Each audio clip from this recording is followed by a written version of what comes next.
Welcome to our channel. Today we how to authorize Google Analytics 4 property permissions, full guide step by step clearly. To begin, log into your Google Analytics account.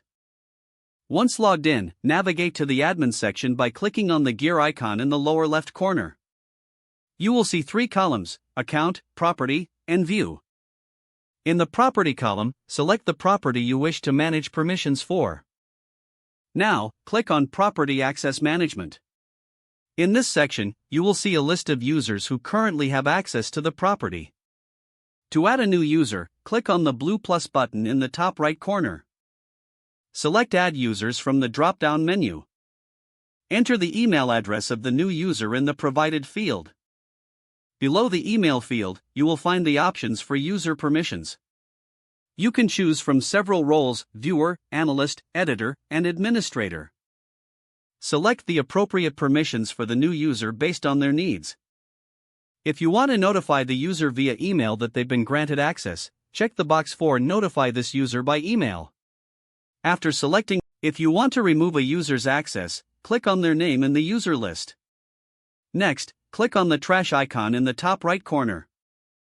A confirmation prompt will appear. Click Remove to proceed. You can also modify existing user permissions by clicking on their name. Adjust the permissions as necessary, then click Save. Finally, review the user list to ensure all permissions are correctly assigned. You have now successfully managed Google Analytics 4 property permissions. If the page does not load, refresh the browser or try again in a private or incognito window. Make sure you are using the correct email address, then retype it carefully to avoid small typos. If your password is not accepted, use the reset option and create a new strong password you can remember.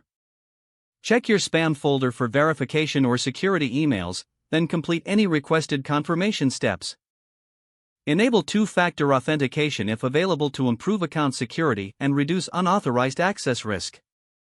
After signing in, review your profile details so your contact information and settings are accurate and current.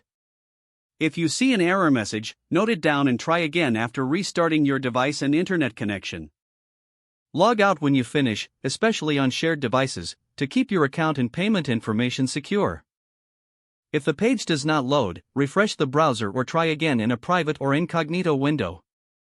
Make sure you are using the correct email address, then retype it carefully to avoid small typos. Don't forget to like this video and subscribe to our channel for more step-by-step tech guides.